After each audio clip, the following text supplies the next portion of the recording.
गरुड़ पुराण में अगला विषय है मृत्युंजय अर्चन। सूत जी ने कहा, अब मैं मृत्युंजय पूजा का वर्णन करूंगा, जिसको गरुड़ ने कश्यप ऋषि से कहा।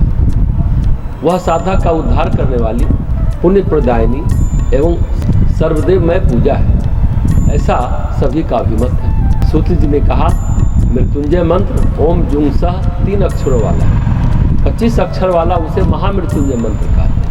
पहले ओंकार का उच्चारण करें, फिर जुंग हुंग का उच्चारण करें, तदंतर विसर्ग के साथ स ह यानी सह का उच्चारण करना चाहिए।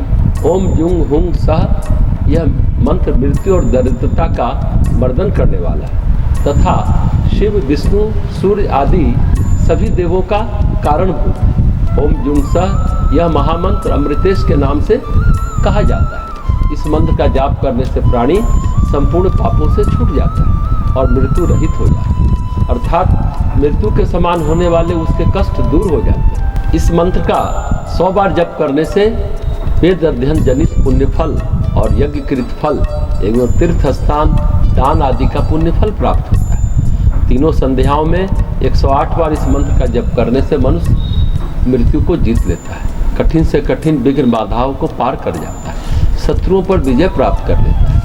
भगवान मृत्युंजय श्वेत कमल के ऊपर बैठे हुए वरद हस्त तथा अभय मुद्रा धारण किए रहते हैं। तात्पर्य यह है कि उनके एक हाथ का आसन अभय मुद्रा का है और एक हाथ वरद मुद्रा का है। दोनों हाथ में अमृत कलश है। इस रूप में अमृतेश्वर का ध्यान करने के साथ ही अमृतेश्वर भगवान की वामांग में रहने वाली अमृत भासिनी अमृता देवी का भी ध्यान करना चाहिए। देवी के दाएं हाथ में कलश और बाएं हाथ में कमल सुशोभित रहता है।